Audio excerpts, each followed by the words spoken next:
በስም አብን ወልድን መንፈስ ቅዱስን ሓደ አምላኽ አሜን።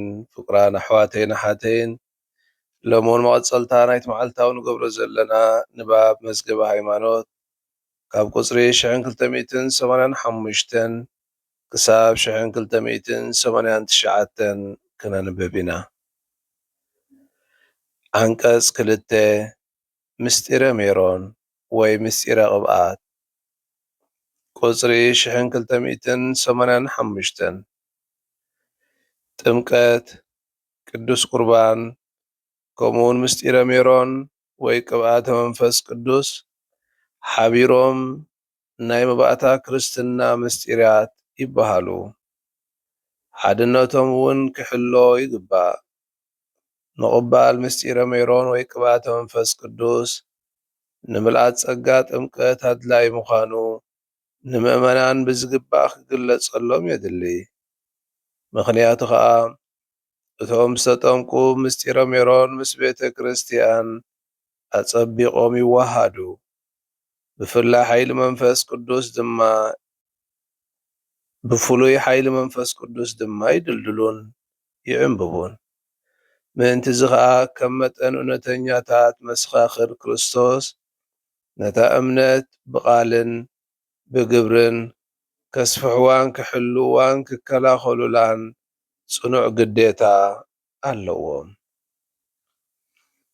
ምስጢረ ሜሮን ኣብ ስነ ምጋቤ ድሕነት ቁፅሪ 1286 መንፈስ እግዚአብሔር ጎይታ ኣብ ልዕሊ እቲ ተስፋን ትጽቢትን ዝተገብረሉ መሲሕ ወሪዱ ኣብ ድሕነታዊ ተልእኾቱ ከም ዝሕግዞ ነቢያት ድሮ ኣብ ብሉይ ኪዳን ዘበሰርዎ እዩ። ኢየሱስ ብዮሐንስ ኣብ ዝተጠምቀሉ ኣብ ልዕሊኡ ዝተፈጸመ ርደት መንፈስ ቅዱስ ድማ ንሱ እቲ ክመጽእ ዘለዎ መሲሕ ወልደ እግዚአብሔር ምዃኑ ዘመልክት ነበረ።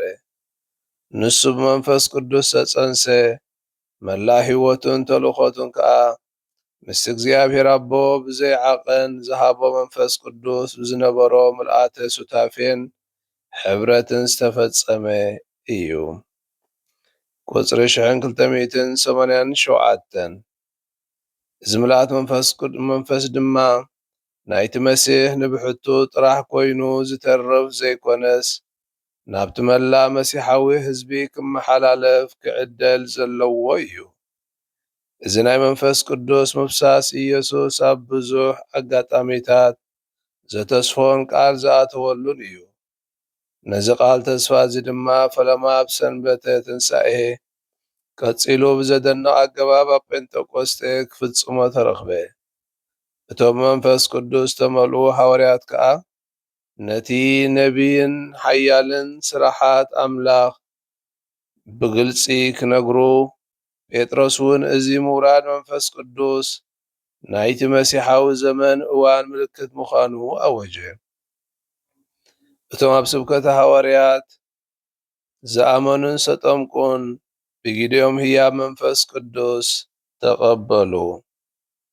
ቁፅሪ 1288 ካብቲ ግዜ እቲ ኣትሒዞም ድማ ሐዋርያት ንፍቓድ ክርስቶስ ክመልኡ ኣብ ልዕሊቶም ሓደስቲ ተጠምቁ ኢዶም ብምንባር ነቲ ጸጋ ጥምቀት ምልአት ዝህቦ ናይ መንፈስ ቅዱስ ህያብ ከም ዝወርዶም ገበሩ። በዚ ምኽንያት እዚ ከዓ ኣብ መልእኽቲ ዕብራውያን ከም ንረኽቦ እቲ ንጥምቀትን ኣንብሮተ ኢድን ዝርኢ ትምህርተ እምነት ናይ ትምህርተ እምነት ክርስትና ቀዳማይ ወገናት ኮይኑ ተዘርዚሩ ኣሎ። ኣንብሮተ ኢድ ናይ ቅብኣት መንፈስ ቅዱስ ምስጢረ ሜሮን ጥንተ መሰረትን መበቆልን ምዃኑ ብገሊኡ ወገን ከዓ ኣብ ቤተ ክርስቲያን ነቲ ጸጋ ጴንጠቆስቴ ዝቕጽሎ ከም ዝኾነ ካቶሊካዊ ትውፊት ብቕኑዕ ዝቕበሎ እዩ። ቁፅሪ 1289 ድሮ ኣብቲ ፈለማ እዋናት ንህያብ መንፈስ ቅዱስ ኣጸቢቕካ ንምጉላሕን ንምምልካትን ነቲ ኣንብሮተ ኢድ ብምኡዝ ዘይቲ ሜሮን ብምቕባእ ተወሲኽዎ ይርከብ። እዚ ቅብኣት እዚ ነቲ ክርስቲያን ዝብል ቅቡእ ዘስምዕ ካብቲ ኣምላኽ መንፈስ ቅዱስ ዝቐብኦ ክርስቶስ ብርእሱ ዝተወስደ ስም ከድምቖን ኣጸቢቑ ከብርሆን ይርከብ። እዚ ስርዓተ ቅብኣት እንተኾይኑ ኣብ ክልቲኡ ወገን ኣብ ምስራቅን ምዕራብን ወትሩ ዝቕጽል ዘሎ እዩ። በዚ ምኽንያት እዚ ናይ ምስራቅ ኣብያተ ክርስቲያናት ነዚ ምስጢር እዚ ቅብኣት ብሜሮን ምቕባእ ወይ ከዓ ሜሮን ቢለን ይሰምይዎ። እቲ ኣብ ምዕራብ ዝውቱር ዝኾነ ጽንዓት ኮንፍርሜሽን ዝብል ቃል ድማ እቲ ጥምቀት ምጽናዑን ምስጋናኡን ምእንቲ እዚ ከዓ ክልቲኡ ፍረ መንፈስ ቅዱስ ዝኾነ እቲ ጉዕዞ መባእታ ክርስትና ምዝዛሙን ናይ ጥምቀት ጸጋ ምድልዳሉን ዘመልክት እዩ። ፍቁራን ኣሕዋተይን ኣሓተይን እዚ ሎሚ ዘንበብናዮ ክፍሊ መዝገበ ሃይማኖት ብዛዕባ ምስጢረ ሜሮን ወይ ቅብኣተ ሜሮን ዘለዎ ትርጉምን ታሪኻዊ መበቆልን እቲ ምስጢራውነቱን ምስ ጥምቀትን ቅዱስ ቁርባን ዘለዎ ሓድነትን ዝገልጽ ኢና አንቢብና። እዚ ቅብኣተ ሜሮን ንብሎ ዘለና ምልኣት ጸጋ ናይ ጥምቀት እዩ። ምስጢረ ሜሮን ምስ ምስጢረ ጥምቀት ከምኡውን ምስጢረ ጥምቀትን ቅዱስ ቁርባንን ብሓባር እቲ መባእታዊ ምስጢር ምልኣት ይህቦ። ሳክራሜንት ኦፍ ኢኒሲዬሽን ነቲ ሰለስተ ምስጢራት ነቲ ናይ ክርስቲያናዊ ምልኣት ይህቦ ማለት እዩ። እዚ ምስጢር እዚ ነቲ ብጥምቀት ዝተጀመረ ጸጋ የጽንዖን ይሐይሎን ድማ ይብለና። ብመሰረት ትምህርቲ ብሜሮን ኣቢልና ምስ ቤተ ክርስቲያን ብዝበለጸ ንተኣሳሰር ማለት እዩ።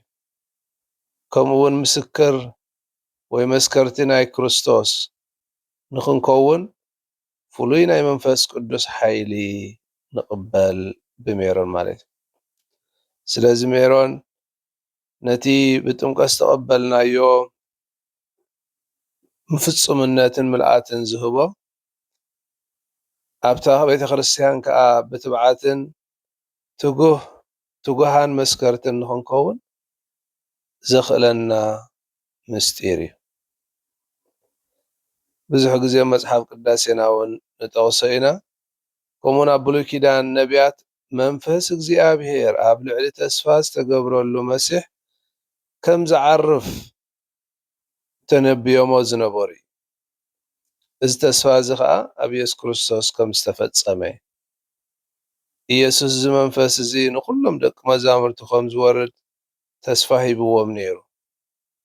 እዚ ድማ በዓል ጰራቅሊጦስ ዝተፈጸመ መንፈስ ቅዱስ ኣብ ልዕሊ ሃዋርያት ብምውራድ ነታ ቤተ ክርስቲያኑ ከም ዘቆማ ምልኣት ሓይሊ ትብዓት ምስክርነት ከም ዝሃባ ንርኢ። ሃዋርያት ክምስክሩ ከለዉ ነቲ ዝተቐበልዎ ጸጋ ኢድ ብምንባር ከዓ ነቶም ተኸተልቶም እቲ ጸጋ የካፍልዎም ነይሮም። ስለዚ ሃዋርያት ነቲ ካብ ጐይታ ዝተቐበልዎ መብጽዓ ንምፍጻም ነቶም ዝተጠምቁ ኢዶም ብምንባር ጸጋ መንፈስ ቅዱስ የመሓላልፍሎም ነበሩ ይብለና። እዚ ኢድ ምንባር እዚ እምበር እዩ እቲ ቀዳማይ መበቆል ምስጢረ ሜሮን ንብሎ ዘለና። ኢድ ብምንባር እቲ መንፈስ እቲ ኣብኦም ከም ዝዓልብ ኣብኦም ከም ዝዓስል በቲ መንፈስ እዚ ከም ዝምልኡ ትብዓት ከም ዝረኽቡ ከዓ ይገብሮም። ጸኒሑ እቲ ቅብኣተ ሜሮን ኢልና ንጽውዖ ብዝግባእ ቤተ ክርስቲያን ንኣገልገልታ ንተኸተልታ በቲ ማሕተም እቲ ክትሓትሞም ትርከብ። ስለዚ ነቲ ብኢድ ምንባር ዝወሃብ ዝነበረ ጸጋ ንምልክት ዝወሃብ ዝነበረ ምቕባእ ቅዱስ ዘይቲ ብምቕባእ ሜሮን ነቲ ናይ መንፈስ ትብዓትን ሓይልን ክንቅበሎ ከም ንኽእል ቤተክርስትያን ኣሚና ብሜሮን ተቐብኣና። እዚ ቅብኣት እዚ እምበር ሓደ ክርስቲያን ቅቡእ ወይ ክርስቶሳዊ ካብቲ ቅቡእ ዝብል ትርጉም ዘለዎ ክርስቶስ ዝመፀ ምዃኑ ዘርኢ እዩ። ስለዚ እቲ ቅብኣት ክርስቶስ ቅብኣትና ይኸውን ማለት እዩ። ኣብዚ ኣብ ክልተ ኣብ ምዕራባውን ምስራቃውን እቲ ላቲናዊ ትኽተል ቤተክርስትያንን እቲ ምስራቃዊ ስርዓት ትኽተል ምስራቃዊ ስርዓት ትኽተል ቤተክርስትያንን ኣብ ኣጻጻዋውዓ ክልተ ዝተፈላለየ ምጽዋዕ ንርኢ ኢና። ኣብቲ ናይ ምዕራባዊ ወይ ላቲናዊ ንብሎ ምጽናዕ ወይ ድማ ኮንፊርሜሽን። ስለዚ ኣብ ምዕራባዊት እናበለት ትጽውዖ ምዕራባዊት ቤተክርስትያን ዝውቱር ኮይኑ ነቲ ጥምቀት ዘጽንዕ ዘሐይልን ምዃኑ ከዓ ዘመልክት እዩ። ኣብቲ ናይ ምስራቃዊ ስርዓት ወይ ምስራቃዊ ኣብያተ ክርስትያናት እንታይ ኢልና ንጽውዖ ሜሮን ወይ ክሪዝሜሽን እዚ ንሕና ንጥቀመሉ ዘለና ዝውቱር ኮይኑ ብቅዱስ ዘይቲ ወይ ብሜሮን ምቕባእ ማለት እዩ። ስለዚ ቅቡእ ናይ ክርስቶስ ይገብረና ሜሮን። እምበኣር እዚ ሎሚ ዝረኣናዮ ምስጢረ ሜሮን ናይ መንፈስ ቅዱስ ውህበት እንቕበለሉ ንእምነትና ዘጽንዕ ብቓልን ብግብርን ምስክር ወይ መስከርቲ ናይ ክርስቶስ ንኽንከውን ዘዳልወና ትብዓት ዝህበና ምስጢር ምዃኑ ኢና ርኢና። እግዚኣብሔር ንኹልኩም ይባርኽኩም። ስብሃት ንኣብን ንወልድን ንመንፈስ ቅዱስን ይኹን ጥንቲ ከም ዝነበረ ሕጂ ከዓ ንወትሩ ዘለዓለም ዓለም ኣሜን። በስመ አብ ወወልድ መንፈስ ቅዱስ ሓደ ኣምላኽ ኣሜን።